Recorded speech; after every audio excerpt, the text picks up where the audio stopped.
Mencintai negara berarti mencintai agama. Kalau sudah mencintai negara berarti dia mencintai agama.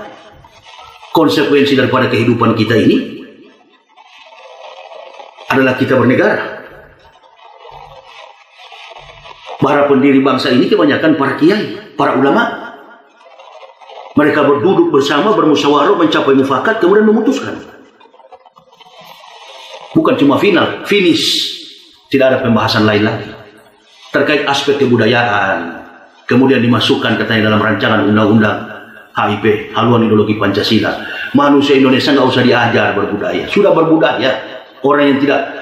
Orang-orang di kampungan yang tidak hidup di perkotaan sudah tahu sopan santun. Jangankan masyarakat semua Indonesia, orang bule pun datang, mereka menghormati.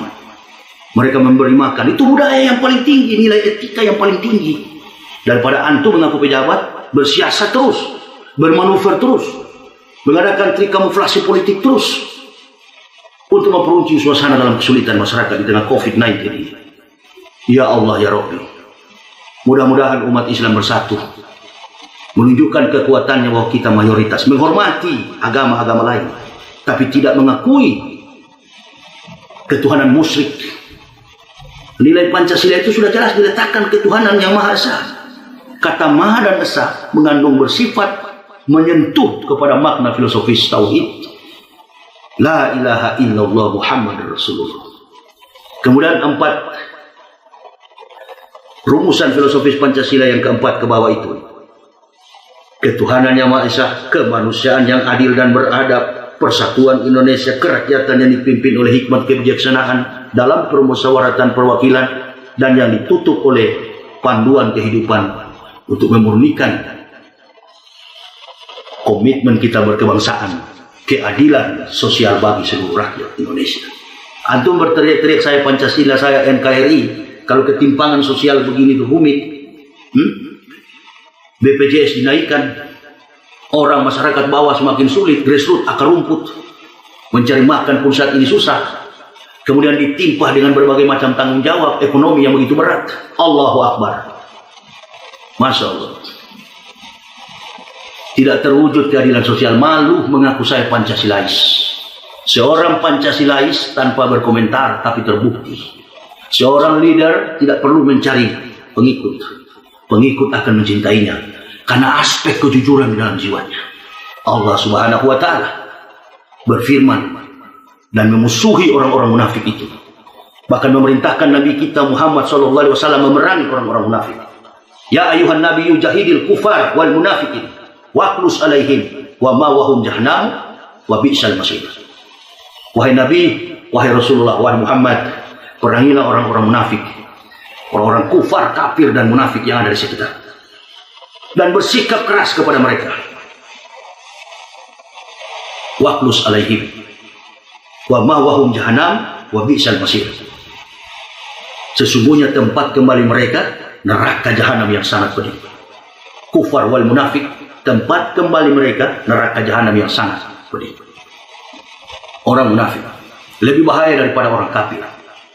Mereka mengaku-ngaku Islam, tidak beribadah, tidak sholat, tidak berpuasa di bulan Ramadan. Yang ada di pikiran mereka bagaimana bangsa ini kacau, bagaimana Islam ini rusak. Itu yang ada di otak mereka. Mengaku Muslim, Allahu Akbar. Munafik apa ini? Ingat baik-baik, persatuan orang Indonesia ini kuat sekali. Mayoritas bangsa ini adalah Muslim. Tidak akan rela negara ini, apalagi Pancasila ini, yang sudah menjiwai dalam diri kita. Termasuk kami ini, anak-anak pensiunan TNI Angkatan Darat. Kami kuat mempertahankan Pancasila. Kami tidak akan goyah, sedikit pun kami tidak akan bergoyah. Bahkan di dalam sila ketuhanan yang Maha Esa itu, bagaimana Islam menghormati agama-agama lain, bagaimana Islam mengakar secara kuat dalam komitmen pribadi para ulama untuk menyanjungi agama-agama lain, tidak mau bersentuhan ke dalam konflik agama, Poso, Ambon dan lain sebagainya. Bukan perang agama, bukan perang agama. Ambon kacau, Maluku kacau, Poso dulu itu bukan perang agama. Orang kalau sadar bahwa itu adalah Islam dan Kristen dijadikan kuda tunggangan untuk mencapai isu-isu politik. Politik punya pekerjaan. Nah sekarang juga yang terjadi ini adalah politik. Masyarakat di bawah yang diadu domba. Mari kita pertahankan keimanan kita. Apalagi kita umat Islam ini mayoritas. Tidak ada Islam itu teroris. Tidak ada. Orang-orang yang mengatakan Islam itu teroris, dia itulah pengacau. Sekarang kalau Islam itu teroris, Jokowi agamanya apa? Jokowi agamanya Islam. Tanya aja ke Jokowi, Presiden Republik Indonesia. Apa agama beliau? Hah? Lalu siapa yang mengatakan Islam teroris? Justru dia yang teroris. Itulah munafik besar. Ini. Maka masyarakat di Indonesia ini harus lebih sadar bahwa keimanan Islam itu, konsep tauhid itu bukan cuma teori, bukan cuma ada di KTP. Diimplementasikan sesadar-sadarnya dalam kehidupan. Konsep kehidupan individu, berumah tangga, bermasyarakat, berbangsa dan bernegara. Saya dikenal keras dalam berdakwah karena kecintaan kepada iman tauhid. Tidak ada kompromi kalau sudah bicara iman tauhid, keesaan Allah itu. Tapi dalam konstruksi kehidupan pergaulan sehari-hari, banyak keluarga saya di Manado yang masih beragama Kristen. Banyak. Mereka belum mendapat hidayah untuk memeluk Islam. Saya tetap berdoa supaya mereka memeluk Islam. Selamat dunia wal akhirat. Mereka akan selamat dunia hatta akhirat. Sayang kepada negara ini. Sayang kepada bangsa ini. Allahu Akbar. Di sinilah kita dilahirkan, dibesarkan, dan kemudian kita merasakan nikmat keberkahan dari Allah Subhanahu wa Ta'ala. Indonesia ini diberkahi karena mayoritas Muslim, orang beriman. Allahu Akbar. Tidak ada Muslim terbaik di dunia kecuali hanya di Indonesia. Para sesepuh kita, para ulama kita, Nahdlatul Ulama, NU, bahkan para ulama yang ada di Muhammadiyah, Profesor Din Samsud dan lain sebagainya. Itu semua adalah orang-orang yang tenang, orang-orang yang keturunannya para wali. Mereka sudah menetapkan satu komitmen dalam beragama, bahkan terlibat langsung dalam proses kemerdekaan Republik Indonesia. Yang mengacaukan kita ini selama ini memang dari dulu sampai sekarang ini PKI, komunis, yang membantai para kiai, orang lagi sholat subuh dibantai. Rekam jejak digital masih ada ya. Nah maka sadarlah wahai bangsa Indonesia, khususnya kaum mukmin dimanapun berada.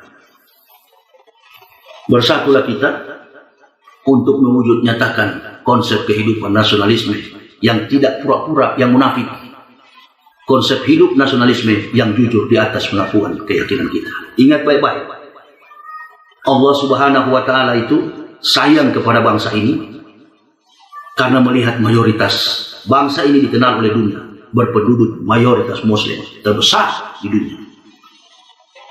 Nah, struktur pemerintahan inilah yang perlu ditata. Nggak usah banyak cara, konsepnya cuma satu, jujur dan tidak munafik terhadap bangsa dan agama. Itu saja. Kalau sudah jujur terhadap bangsa dan agama, insya Allah Indonesia ini akan maju lebih baik ke depan. Cita-cita Joko Widodo, Presiden Republik Indonesia, Jokowi mengatakan konsep kementerian baru ini, implementasi pemerintahan nanti ke depan, periode beliau kedua ini, Indonesia maju. Nah kalau maju hanya dua, jujur dan adil. Jadi 5 sila itu diimplementasikan. Keadilan sosial bagi seluruh rakyat Indonesia. Dikunci itulah budaya yang harus kita tunjukkan. Sebagai manusia Pancasilais yang berbudaya, itu yang sekarang persoalannya. Ketimpangan sosial yang terjadi, masyarakat gaduh, berbagai macam kejahatan menyeruak di publik, kejahatan kemanusiaan tidak pernah berhenti. Karena konsep terakhir ini, dari silsilah urutan falsafah ini, yang setiap persoalan bangsa itu, Indonesia khususnya, kita lihat dalam silsilah itu. Silsilah turunnya sila-sila itu, dari 5 sila. Antum akan merombak ketuhanan yang Maha Esa. Wallahu Akbar. Disitulah harga diri kita bangsa. Kita hidup dan bernafas di negara yang mengakui adanya Tuhan. Apalagi mayoritasnya adalah Muslim. Allahu Akbar. Harta, jabatan, pangkat, kedudukan, segala macam aset gak berharga. Tanya semua Muslim. Muslim yang jujur maksud saya. Mereka lebih mengedepankan iman tauhid kepada Allah Subhanahu wa Ta'ala. Saya saja yang baru beragama Islam begini, Allahu Akbar, begitu kuat mempertahankannya. Dan tidak ada dakwah seorang ustaz, dakwah seorang mubaligh, dakwah seorang kiai, dakwah seorang buya, abuya dimanapun berada, lalu mengatakan bahwa kita harus membunuh orang yang berbeda agama. Tidak ada, tidak ada. Kalaupun menuduh kami selama ini keras, karena konsep keimanan, kejujuran, tauhid yang ada dalam jiwa kami. Enggak apa-apa. Difitnah karena benar, difitnah karena agama, dihina-hina, dicaci maki, bahkan sampai masuk ke dalam liang kubur pun. Kematian kami diwarnai dengan corak caci maki. Kami tetap mengatakan, membesarkan Allahu Akbar, walhamdulillah, wala ilaha illallah, wallahu akbar. Kami akan bersyukur. Aroma kematian kami dicaci maki oleh kafirun wal munafikun. Enggak apa-apa. Tapi jangan sampai kematian kami dicaci maki oleh orang-orang yang takwa. Kalau kami dicaci maki oleh orang-orang munafik, maka kematian kami adalah husnul khotimah. Itu keyakinan kami. Apabila kematian kami dihasil dengan pujian orang-orang munafik, itulah su'ul khotimah. Tinggal pilih kok. Saya sebagai manusia yang sudah ditanamkan dalam kehidupan keluarga tentang konsep bernegara, nggak usah diajar, orang Indonesia sudah tahu itu. Dulu kita mengenal garis besar haluan negara dan sebagainya. Kita mengenal pendidikan, pedoman, penghayatan, pengamalan Pancasila. Sudahlah, bahkan pun dari semenjak pendidikan dasar SD sudah diajarkan kita pendidikan moral Pancasila. Apalagi yang mau diajarkan? Tidak ada. Ini orang-orang tidak ada kerjaan, mencari kesempatan dalam kesempitan. Sudahlah, konsep kalian setelah ini apalagi? Menabrakkan Pancasila dengan agama gagal, apalagi kemudian? Tidak ada lagi. Kami sudah tahu. Sepandai-pandai itu upaya melompat, satu waktu akan jatuh. Kalian ingat nanti. Tidak ada pemerintahan kekal di dunia ini kecuali teokrasi, theos and krator, pemerintahan Allah kekal dari saat penciptaan sampai pada akhir kehidupan, kiamat. Pemerintahan dunia ini tidak kekal. Di mana ada pemerintahan kekal dan semua manusia akan mati. Ya Allah ya Rabbi. Wa ma kana li nafsin an tamuta illa bi idnillah kitabam muajjalah. Nanti kalian rasa kita akan senantiasa di baris terdepan, di garis terdepan, zona terdepan untuk membela umat, agama dan negara. Kami akan senantiasa mewakafkan diri. Sudah. Dengan menuruti aturan-aturan yang ada sesuai dengan sistem bernegara.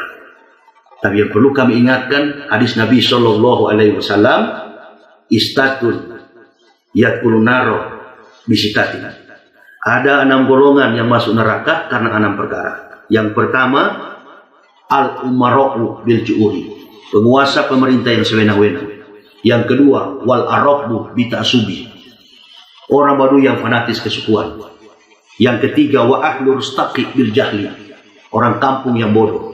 Yang keempat, wadahakinu bil kibri, kepala daerah yang sombong. Yang kelima, watujaru bil hianati, pedagang-pedagang pengkhianat. Dan yang keenam, wal ulama'u bil hasad, ulama-ulama yang dengki. 6 golongan inilah kata Nabi SAW, bukan kata saya. Faqala Nabi SAW, istatun yadkhulun nar bisitatin. Ada 6 golongan yang masuk neraka karena 6 perkara yang tadi. Orang-orang inilah yang sudah diberikan sinyal oleh Nabi hampir 1.500 tahun yang lalu. Dan kita alhamdulillah umat Islam ini bersyukur mendapatkan keimanan tauhid Islam itu di atas landasan pengakuan la ilaha illallah bersamaan dengan Nabi yang cerdas, profesor di atas segala profesor, ilmuwan di atas keilmuan, kejeniusan ilmuwan. Dialah Rasulullah Muhammad sallallahu alaihi wasallam. Dengan kitab suci Al-Quran yang diturunkan mengandung berbagai macam, menjawab sekaligus problematika dunia, segala macam persoalan dunia, problematika sains, teknologi tertuang dalam kitab suci Al-Quran. Hanya Al-Quran satu-satunya kitab suci yang mau memberikan pandangan sains bagi kemajuan, sumbangsi pemikiran bagi kemajuan ilmu pengetahuan dan teknologi yang ada di dunia ini. Bersyukur kita. Dan negara Indonesia ini akan maju. Negara Indonesia ini akan selesai dari segala persoalan, termasuk yang kekinian sekarang ini, persoalan terkait COVID-19. Insya Allah. Kalau dari atas sampai ke bawahnya, sampai kepada ulama yang keenam tadi, wal ulama bil hasad. Ya, ulama-ulama yang tidak mau diperalat oleh segala macam dusta dan kemunafikan. Ulama-ulama yang jujur, ulama-ulama yang mau bersama-sama dengan komponen masyarakat Indonesia, yang tidak mencari kesempatan dalam kesempitan, bersama-sama dengan kezaliman. Ulama yang setuju dengan kebenaran iman tauhid kepada Allah Subhanahu wa Ta'ala. Bukan ulama yang mengikuti arus, kemana-mana ikuti, kezaliman pun dia telan. Bukan. Akan terlihat ketika Pancasila diganggu, mana ulama-ulama. Ulama-ulama akan marah. Kalau hanya konsep politik berbeda dalam pandangan politik yang kemarin Pilpres dan lain sebagainya, sudah selesai. Itu sudah selesai, tidak usah dibahas lagi. Tapi terkait Pancasila, lihatlah para ulama bersama. Alhamdulillah ya Allah. Barakallah. Dan satu sejarah yang jangan kita lupakan, harus digarisbawahi dengan tegas, bahwa Pancasila ini telah selamat dari rongrongan PKI. Jadi musuh Pancasila ini hanya satu, komunis. Musuh Pancasila ini adalah PKI. Tidak pernah Pancasila bermusuhan dengan agama. Justru Pancasila itu dinafaskan oleh agama. Tanpa agama, Pancasila tidak bernafas. Oleh sebab itu, para pakar menyatakan Pancasila itu adalah sumber dari segala sumber hukum. Kedaulatan jiwa yang kuat yang tidak memiliki sifat binatang, itulah hukum yang paling kuat. Sehingga orang tidak akan melanggar hukum negara apabila kedaulatan jiwanya betul-betul manusia yang memiliki kemampuan akalnya. Karena kemampuan akal manusia ini melebihi dari segala makhluk yang ada di bumi, sehingga dia menduduki ranking pertama sebagai makhluk yang paling mulia. Rasulullah SAW mengatakan manusia diciptakan oleh Allah di antara susunan malaikat yang berakal tanpa syahwat dan binatang yang bersahwat tanpa akal. Jika manusia mampu mengalahkan keburukan sifatnya dengan akalnya, jika manusia mampu mengalahkan keburukan sifat dengan akalnya, maka manusia satu tingkat lebih mulia daripada malaikat. Jika manusia kalah dengan keburukan sifatnya mengalahkan akalnya, maka manusia satu tingkat lebih hina daripada binatang. Akal ini adalah memuliakan kehidupan manusia. Dengan akal kita melihat jauh kehidupan kita. Dengan akal kita dapat merasakan dan beriman kepada Allah Subhanahu wa Ta'ala.